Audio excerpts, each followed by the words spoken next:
apparently they're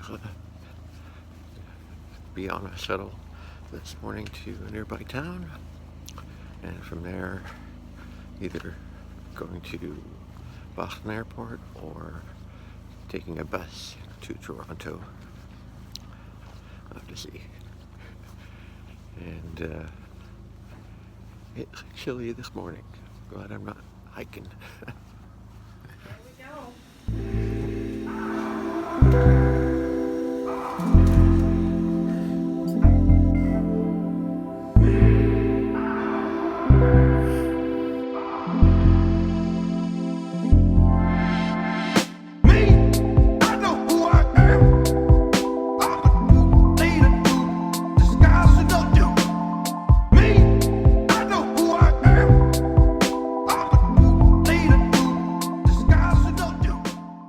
Well, I got some day-old donuts and a couple fresh ones.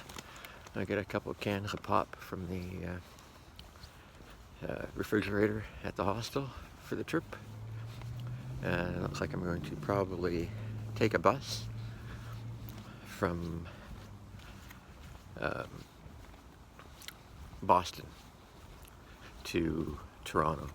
There are no buses from the other towns like Bangor or Portland, or, well, not from here, and the Medway, I think, is where the shuttle is taking us this morning. So I'm just had a nice breakfast there, tater tots with some cheese. There were some fried onions in there somewhere, and topped with a couple eggs on each side, or not on each side, but over easy. Mix that up with a little salt, and felt very filling. A couple cups of coffee, keep me alert. Poor Sketch, he hardly slept at all last night, so it was like 3 nights in a row. Apparently his air mattress blew or leaked the last night, so he didn't sleep at all, and that's why I guess he got up to go for the peak so early. He couldn't sleep, and he was cold from the ground. He got a little bit of a mat from the hiker bots here. I guess when he does more camping, he just lays on his back. I guess he doesn't need any support or care about the bumpy ground. He just needs a little thermal protection, I guess. So we had breakfast together. That was nice. Signed the ceiling tile, and sent off a bunch of texts and emails with photos. And I checked flights from Toronto, from Boston, but they were over $300 to leave later today, so no deals to be had. And I considered renting a car, drive one way, but the cost of the car was almost the same as a flight from Boston. And what was the other thing I did? Oh yeah, plus I looked at keeping the car for like a week, but it was like, would be like $1,000 Canadian once it was converted because of the drop-off charge. So I'm going to take a bus probably to the Toronto airport. It's an overnighter. I think there's 1 or 2 transfers, I can't remember, and 10 stops. So I'll be kept up all night, but just have Wi-Fi apparently, so I can watch maybe something online, Netflix, depending on the the throughput. Send emails and that type of thing, but probably wouldn't be able to upload videos. And yeah, then I would, I guess, rent a car and drive to Jimmy's or Kathy's or wherever for that day. Although I think I get into Toronto in the afternoon, early afternoon, or a long overnight drive on the bus. So I probably have a couple of hours to have to kill in a mall or something take it anyway, so I continue the videos until I get to Toronto. Kind of like closing the loop on the whole journey. Hopefully I can get these people to get their internet to work and maybe get a little more information about things.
Get off the bus in Toronto.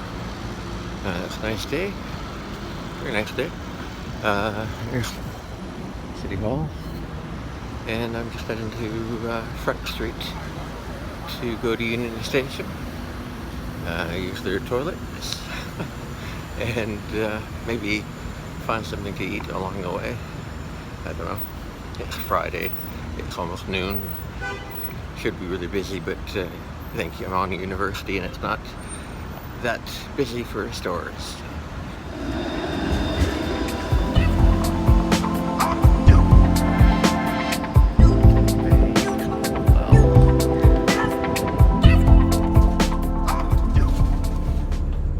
Well, I've been back in Toronto now for a few days.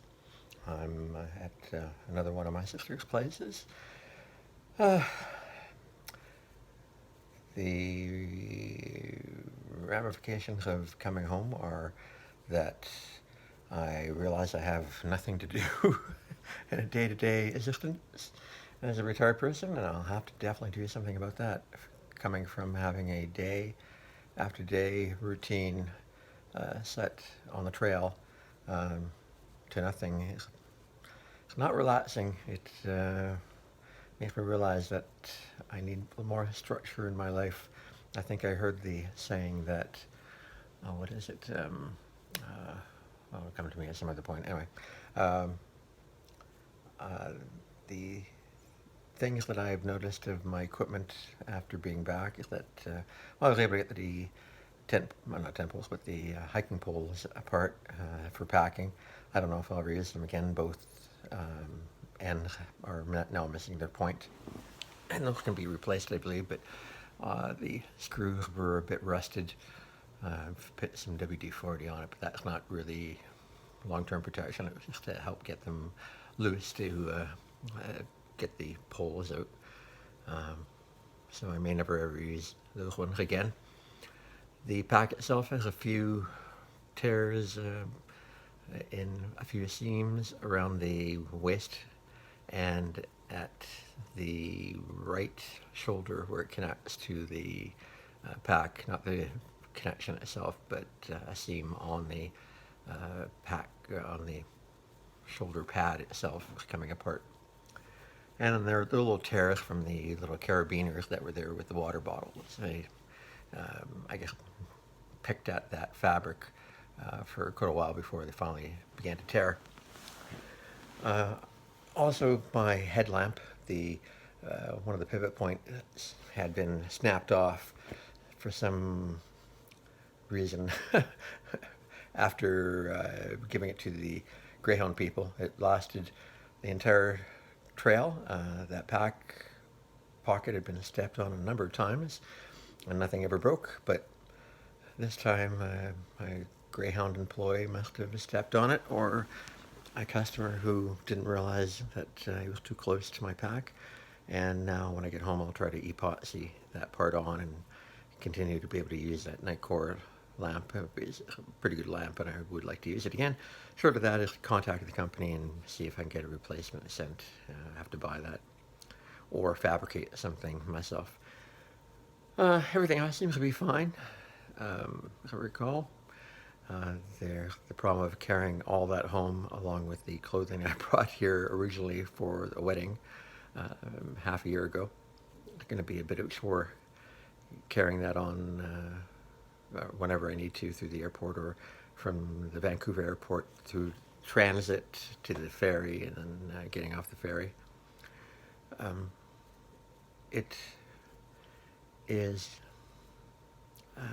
also an issue of I'm getting up later and later, I notice. The first couple of nights I slept like a log. Really deep sleep. Now, I did wake up, but that was not just to pee, but my calf muscles and even near the ankle did Charlie horses every now and then through the night, and it was quite intense and on the verge of being really painful. And I would catch it and then kind of counteract it, and then that. And I'm also having back pains, kind of the type of thing if you slouch, you, I guess, aggravate that one little bit of the lower back, and that little aggravation begins to crawl out into other parts of the back. And I don't know if it's the bed or the couch that I've been sitting on, or the fact that I'm sitting, whereas normally I'm was standing for so long. That's caused a problem. I'm taking Robaxit to counteract it the last couple of days.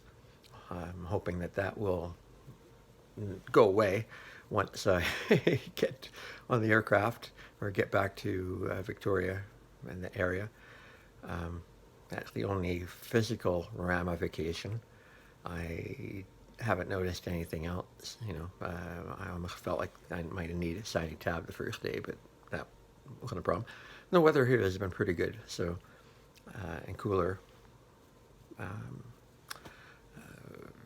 But I have noticed that it's light here longer, and I realized, well, I guess we are near the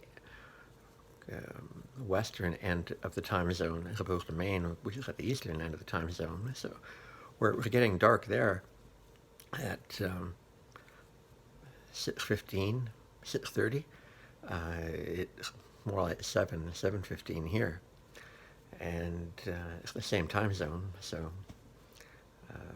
I think that kind of tells you a little bit about the size of the globe, that this little bit of distance has had that kind of effect on where the sun is at that particular moment on the clock. Nothing else I can think of off the top of my head. I'll do a review of all the gear I had and all the junk I sent off to my nephew Peter early on in the trip that I didn't use, because it was obviously a pointless waste of time. And I know when I was doing the laundry at the last hostel, I was doing it with Sketch. He commented about how I had so many clothes, and yeah, I always felt I maybe had too many clothes, but it didn't feel like there was a lot of extra.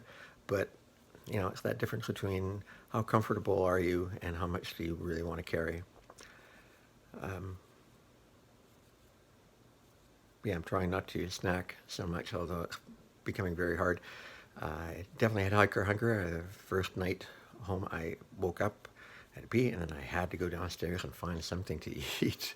I was starving, and that happened a couple nights in a row, and it, I think, calmed down a lot since then. But now maybe emotional eating, because I'm not really hungry, but I, am buying chocolate, almonds, and that type of thing, and I do not want to gain that fat back, so I'm going to have to stop buying that kind of impulse food, especially when I get back.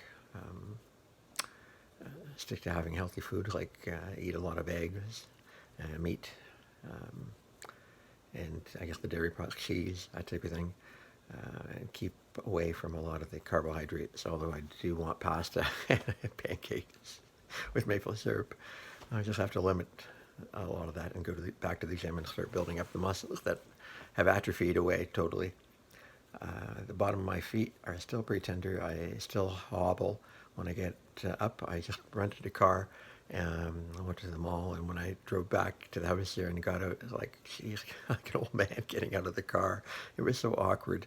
And even driving the car after 6 months, especially in traffic like in Toronto, Mississauga area, there's a lot to keep an eye on, and I'm very nervous about changing lanes, that type of thing, because people are a bit aggressive in this area.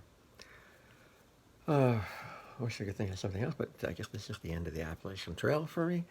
Um, as I said, there'll be some ramifications of being on the trail, the abuse on the body with not just the weight loss, but walking on these legs continually almost for that long. The muscles that have atrophied and the calluses on the bottom of the feet and how the feet feel. I took a long soak today, but it didn't seem to really help change how the feet feel. Yeah, probably carry on for a bit of time. I would imagine any time you do something like that, there are going to be some, problems that persist for a while. And I'm sure it'll probably be like a month before I feel like I don't have hiker hobble. And other than for the videos I mentioned about equipment, I guess that's it, as I said. And so thank you very much for sticking with me all through these videos, as boring as they can be, like this one probably is. I really appreciate anyone who watched. And I hope that when I watch these again, probably not in the too distant future, I'll be reminded a lot of the things I liked about the Appalachian Trail and through hiking, and not just think about those things that are throwing me for a loop, like being in the rain or cold weather, or the very few people who I wasn't really keen on being around. By far the majority I loved being around, and I will miss that camaraderie and brother sisterhood that existed among people who didn't really even know one another. They just knew trail names, didn't even know real names. I look forward to getting the Appalachian Trail yearbook and sending emails to a few people. I also have to send an email to Kirby. I have to get her email from that photo I took of her at the REI on the very first day of the trip, and see how she did. And I look forward to getting rid of the beard and having my hair cut neatly. How different I will look. I'll have to do a before and after photograph of that. So thank you very much, and talk to you later.